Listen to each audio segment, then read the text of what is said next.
স্বামী ঘরে ঢুকতেই পিছনে কাজের ছেলেটা এটা কি করছে, আর তিথি ওর সঙ্গে কেনই বা এইভাবে কথা বলছে, আর চোখে চোখে কী বা ওকে ইশারা করলো, সঙ্গে সঙ্গে দেখতেই পাচ্ছেন বন্ধুরা চিরাগ মানে কাজের ছেলেটা ও গলাটাকে আর তৃতীয় দিক থেকে বলছে ভালো করে এমনভাবে দাও যেন আর কখনো উঠতে না পারে। এবার সৌরভ মাটিতে পড়ে গেল। এমন প্ল্যান কেন করলো? সঙ্গে সঙ্গে যখন মাটিতে পড়ে গেল ছেলেটা বললো, কাজ হয়ে গেছে ম্যাডাম, আমার 1,00,000 টাকা। ও টাকা করিস না, শোন তুই যে এইটা করেছিস সেটা কিন্তু আমিই জানি। আমি যদি পুলিশকে গিয়ে বলি, কিছুদিন আগের ঘটনা, কাজের ছেলেটা কাজ করছে কি ম্যাডাম আপনি আমার কাছে কেন? শোন না, বলছি তুই আমাকে সবসময় লুকিয়ে লুকিয়ে দেখিস, হ্যাঁ ভালো লাগে, তাই ভালো লাগে, শুধু ভালো লাগে, সবসময় কাজ করিস কেন? আয় আমার কাছে আয়, তোর যা লাগে আমি তোকে সব দেবো, শুধু টাকা নয়। না না ম্যাডাম আমার কিছু লাগবে না। কেন লাগবে না? আমি তোকে 1,00,000 টাকা দেবো। 1,00,000 টাকা?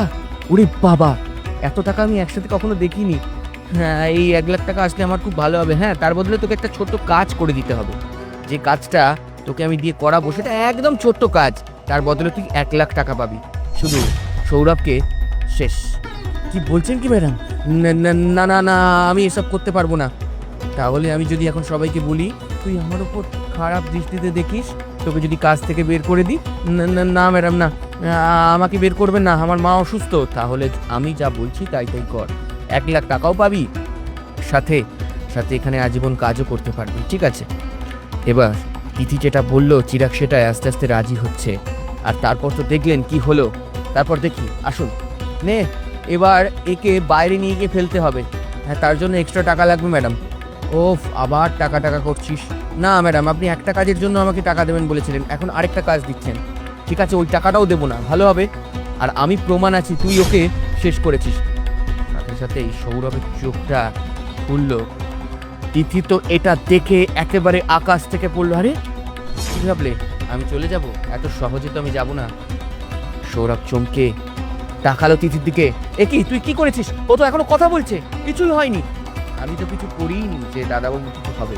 যে মানুষটা আমাকে গ্রাম থেকে তুলে এনে এখানে দুটো খাবার দিল, একটু মাইনে দিল, আর সেই মানুষটাকে আমি শেষ করব? এতটা খারাপ ছেলে আমি? আপনি আমাকে বললেন আর আমি দাদাকে শেষ করে দেব? আপনি আপনার বয়ফ্রেন্ডকে বলছিলেন, আমি শুনতে পেয়েছি পর্দার আড়াল থেকে, যে কাজ হয়ে যাবে, কাজের ছেলেটাকে আমি হাত করেছি, টাকার লোভ দেখিয়ে ওকে দিয়ে কাজটা করাবো, আর তারপর তোমাকে নিয়ে পালিয়ে যাব, এই বাড়ির সম্পত্তিটা আমার হবে আর তুমিও আমার হবে। আপনি আপনার বয়ফ্রেন্ডকে বলছিলেন, বিয়ে করার ফোন দিয়ে আসছিলেন, আর ওদিকে আমি সবটা শুনে নিই। তারপর এই পুরো নাটকটা আমি সাজাই, আমি আপনাকে বলি আমি রাজি, দাদাবাবুকে আমি শেষ করে দেবো। তারপরেই তো আসল খেলা শুরু হয়।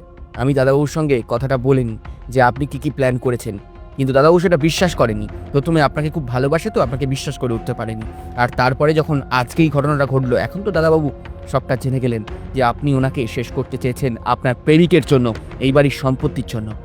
প্লিজ, আমি এতটা খারাপ হতে পারতাম না। যে মানুষটা আমাকে এত টাকা দিল, একটা সংসার চালাতে সাহায্য করছে, আমার সংসারটা চলছে দাদাবাবুর জন্য, আর আমি ওনাকে শেষ করব আপনার মতো মানুষের জন্য? ভাবতে অবাক লাগছে, তোমাকে আমি বড্ড ভালোবাসি তিথি, তার বদলে তুমি আমার ভালোবাসার এমন দাম দিলে। আমাকে বলতে পারতে, আমি তোমাকে সব কিছু দিয়ে দিতাম, আমায় ক্ষমা করে দাও, আমি আর কখনো এমনটা কখনো করবো না। তিথিকে কি ক্ষমা করে দেওয়া উচিত, নাকি ওকে পুলিশের হাতে তুলে দেওয়া উচিত? অবশ্যই আপনারা কমেন্টস বক্সে লিখে জানাবেন। তিথিকে আপনি হলে কি ক্ষমা করতে পারতেন? মানে সৌরভের জায়গায় যদি আপনি থাকতেন? দেখুন সৌরভ থানায় ফোন করছে যাতে ওকে পুলিশে এসে ধরে নিয়ে যায়। আপনারা হলে কি করতেন অবশ্যই কমেন্টস বক্সে লিখে জানাবেন। সর্বদা সতর্ক থাকুন আর আমাদের গল্পগুলো দেখতে থাকুন, আমরা আপনাদেরকে সতর্ক করব। ভালো থাকুন, সুস্থ থাকুন, বেশি করে শেয়ার করে মানুষকে দেখার সুযোগ করে দিন। আর কমেন্টস বক্সে অবশ্যই লিখে জানাবেন এই চিরাগ কাজের ছেলেটি যেটা করলো সেটা কি ঠিক করলো নাকি ভুল। ভালো থাকুন।